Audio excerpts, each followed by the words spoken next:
سعودی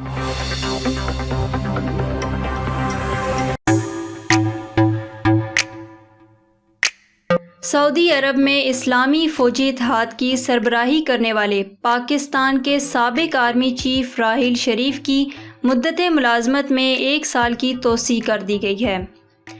تفصیلات کے مطابق پاکستان کی جانب سے سابق army chief general retired Raheel Sharif کو ملازمت میں 1 سال کی توسیع کے لیے NOC جاری کر دیا۔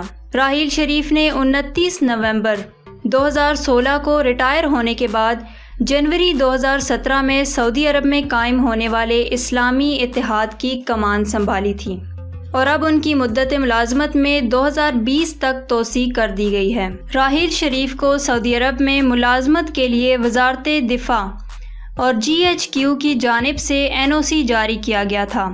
یاد رہے کہ سپریم کورٹ نے 15 دسمبر 2018 کو اپنے فیصلے میں کہا تھا کہ قانون کے تحت سابق سرکاری ملازم کو صرف وفاقی حکومت ہی NOC جاری کر سکتی ہے۔ اگر کابینہ نے اس معاملے پر فیصلہ نہ کیا تو 1 ماہ بعد سابق آرمی چیف کا NOC غیر قانونی قرار پائے گا۔ بعد ازاں 18 جنوری 2019 کو وفاقی حکومت نے جنرل ریٹائرڈ راحیل شریف کو پاکستان سے باہر ملازمت کے لیے NOC جاری کر دیا تھا۔ یہاں یہ بات قابل ذکر ہے کہ پاکستان کے آرمی چیف کے طور پر ریٹائر ہونے کے بعد جنرل ریٹائرڈ راحیل شریف نے اسلامی فوجی اتحاد کی کمان سنبھالی تھی۔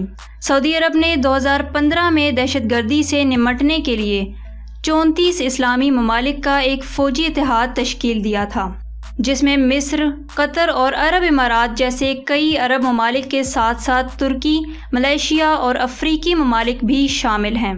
اس اتحاد میں شریک اسلامی ممالک کے درمیان باہمی روابط اور ملٹری آپریشن کی غرض سے اس کا مشترکہ آپریشن سینٹر سعودی عرب کے شہر ریاض میں بنایا گیا تھا۔